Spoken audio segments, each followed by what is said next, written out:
අනේ මන්ද අප්පුහාමි මේ වසංගත ඉවරයක් වෙයිද?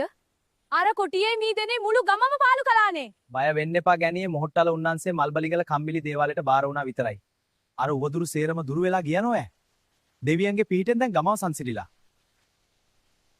සුනික්සිතව ඇති කලබල්ලා වාමේ කොටියා මණික් කට්ටු දෙකට උඩින් වස්සාගෙන ගිය සැටියා අනික් අයට පෙන්නු ලෙසට එතනින් පනකට කොටියා මණික් බැඳපු රන් කොතමිනි මල්බලිගල කම්බිලියා යන එන අය පිහිටගන්ට නිතර වඳිති මල්බලිගල කන බොන කිසි දෙයක් නැතුව හරි කෙරුවේ මුදලේ බොල පැන පැන යන මීදෙන් වැස්සි අල්ලන්නට බැරුවම බොල දින දින රැකදෙන් කම්බිලි හිද්දෑවේ මොහොට්ටාල අපේ ගුරුකම් මේ කම්බිලියා විනාශ කෙරුවා නොවේ.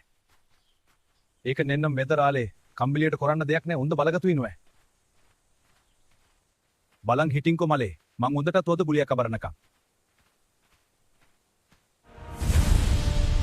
තමන් කරපු ගම්පාලුව කම්බිලි දෙරියන් විසින් නිෂ්ප්‍රභ කරපු එක වෙදරාලට දිරෙව්වේ නෑ.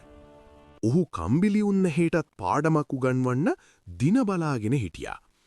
දේවාල මංගල්‍යයේ දවසේ කුඹුරේ පැලට වෙලා බලාගෙන හිටපු වෙදරාල අඳුනෙන් දැක්කා කම්බිලි සහ කඩවර දෙදෙනා තමන් ඉන්න පැත්තට එනවා. විශේෂ ගුරුකමකින් හදාගත්ත අඳුනක් අතේ තියාගත්ත නිසා වෙදරාලට පහසුවෙන් අමනුෂ්‍යයන්ව දැකගන්න පුළුවන් වුණා. වෙදරාල මැතිරූ ඉටිරෙද්දක් පැලෙන් එළියට විසි කළා. කළු බණ්ඩේ මට නගින්න බහින්න බරුවා ඔය ඉටිරෙද්ද මෙහෙ ගෙනාවනම්. කම්බිලි උපේ හපන්කම් ඉවරයි. සිටින කලට පැලෙයි එදා වෙදරාලත් තනියෙන්. අඳුන අතටගෙන බැලුවම පෙනුනේ එදා සැනකින්. එදින පෙනුනි කම්බිලි කඩවර දෙදෙනා එන ගමනින්. පෙනුනේ එතන වෙදරාලගේ අතේ තිබුණ අඳුනින්. කළු බණ්ඩා නමක්